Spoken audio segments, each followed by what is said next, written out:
एक शख्स गाड़ी से उतरा और बड़ी तेजी से एयरपोर्ट में घुसा। जहाज उड़ने के लिए तैयार था। उसे किसी कॉन्फ्रेंस में पहुंचना था जो खास उसी के लिए आयोजित की जा रही थी। वो अपनी सीट पर बैठा और जहाज उड़ गया।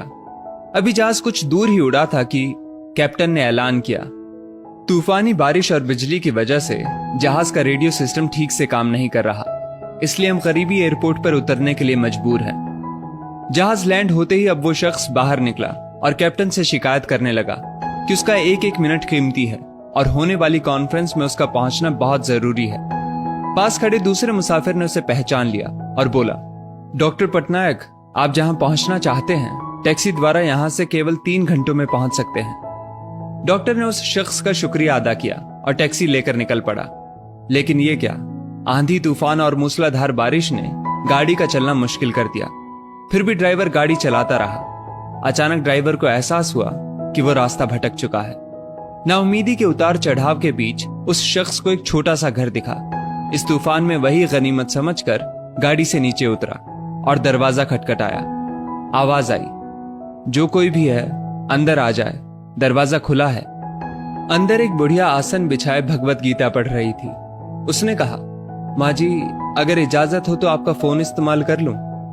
बुढ़िया मुस्कुराई और बोली, बेटा, कौन सा फोन? यहाँ ना बिजली है ना ही फोन। लेकिन तुम बैठो, सामने चरणामृत रखा है, पी लो, थकान दूर हो जाएगी। और खाने के लिए भी कुछ ना कुछ फल मिल जाएगा, खा लो ताकि आगे सफर के लिए कुछ शक्ति आ जाए।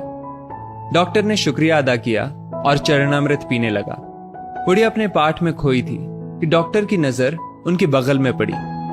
एक बच्चा कंबल में लिपटा पड़ा था जिसे बुढ़िया थोड़ी थोड़ी देर में हिला देती थी। बुढ़िया ने पाठ समाप्त किया तो डॉक्टर ने कहा, माँ जी, आपके स्वभाव और एहसान ने मुझ पर जादू कर दिया है। आप मेरे लिए भी दुआ कर दीजिए, ये मौसम साफ हो जाए।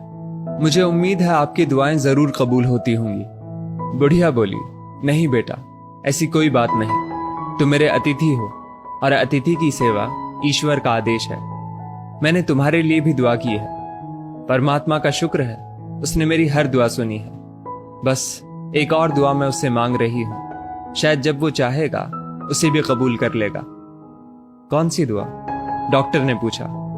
बुढ़िया बोली, ये जो 4 साल का बच्चा तुम्हारे सामने अधमरा पड़ा है, मेरा पोता है।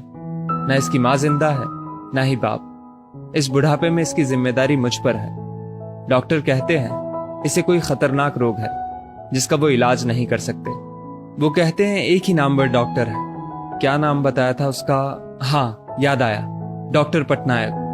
वो इसका ऑपरेशन कर सकता है। लेकिन मैं बुढ़िया कहाँ उस डॉक्टर तक पहुंच सकती हूँ? बच्चे को लेकर जाऊं भी तो पता नहीं वो देखने के लिए राजी भी हो या नहीं। बस अब बंसी वाले से यही मांग रही थी कि वो मेरी मुश्किल आसान कर दे। डॉक्टर की आंखों से आंसुओं का सैलाब बह निकला।